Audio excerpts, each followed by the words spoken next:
Hi,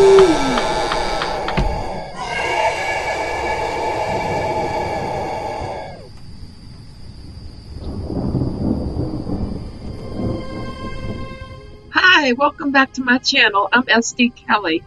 In this video, I'm going to be making a wooden pencil bench that is a mini bench made out of Halloween pencils. So I'm leaving 2 pencils whole. I'm sawing 4 in half.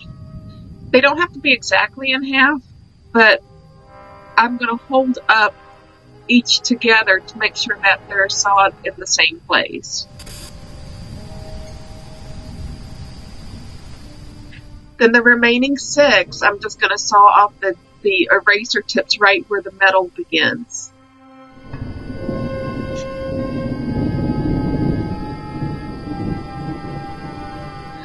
So this hacksaw I got at Dollar Tree. It's not bad, but its life is probably coming to an end because I've used it for a lot of projects already. Unless I can find a replacement blade that fits it.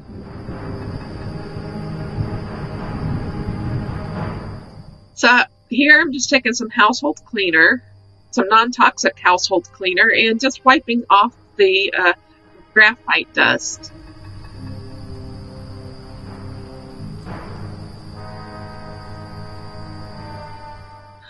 So now I'm going by this line where there's a perforation in the paper towel, and I'm going to line up my 2 hole pencils, which is going to be the back of the bench. And I'm going to make sure as I build this that the 2 sides mirror each other and remain parallel.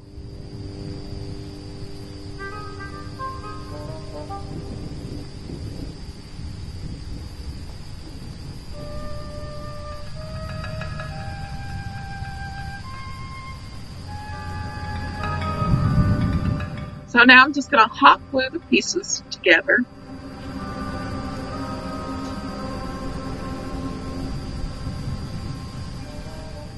Now the 2 front pieces also are the halves that have erasers on the end.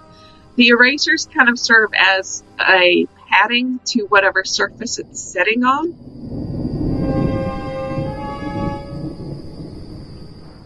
The 4 halves that are joining the pieces are the ends that do not have the erasers.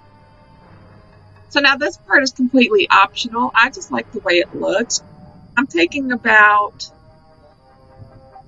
I'm thinking 9 to 11 inches of twine.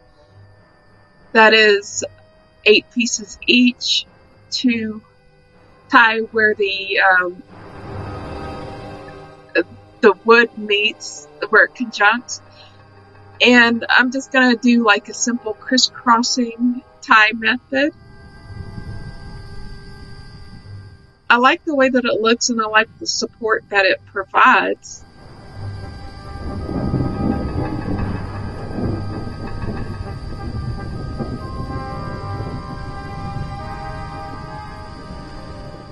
So that's all I'm doing, is crisscrossing in the front, the back, and then going around and then tying it off.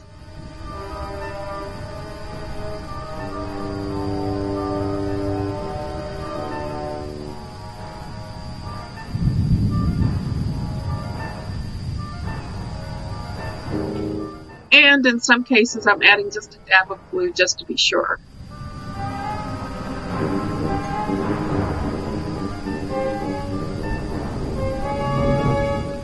And I'm going to do this to both side frames.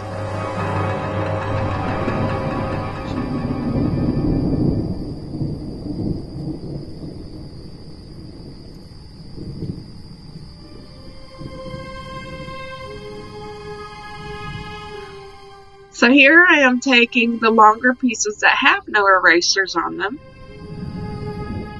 and I'm doing the back of the frame. I'm joining the 2 sides together with hot glue, and I'm trying to alternate the pencils by design so it gives a more interesting look in the end.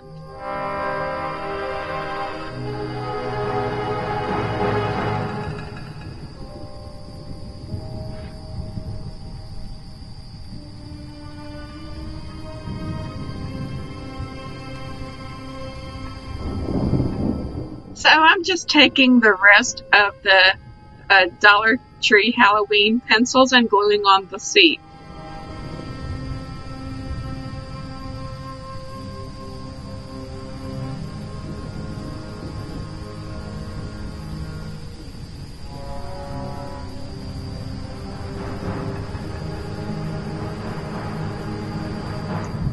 Now this part is not necessary, but I think it just makes it look nicer and adds support. And plus, I wasn't really going to use these two halves for anything else.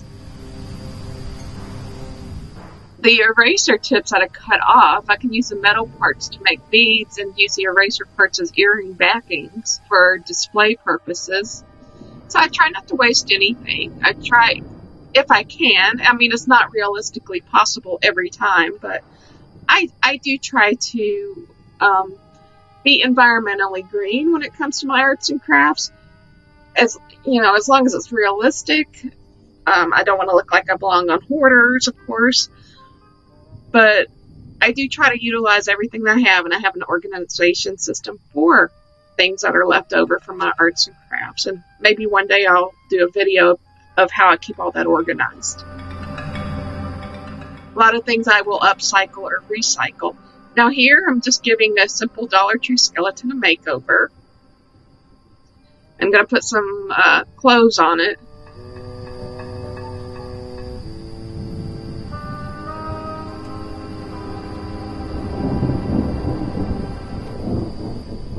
Now when I was walking around Dollar Tree, I heard this hissing and howling type noise. It sounded like an angry cat. And I was drawn to the noise, and I went over to the Christmas section where I was hearing it from. Right on the floor, I saw this cute skeleton cat with its red glowing eyes. I just had to pick it up and take it home with me.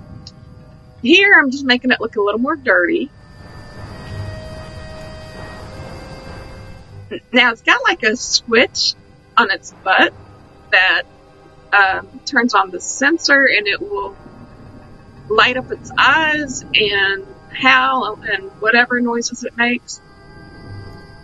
I think Jasper senses something's going on.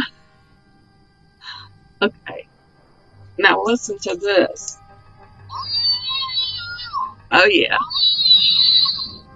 I love it. I'm just using its tail to keep it in place on the bench. The tail moves around. Oh yeah, that's a good kitty.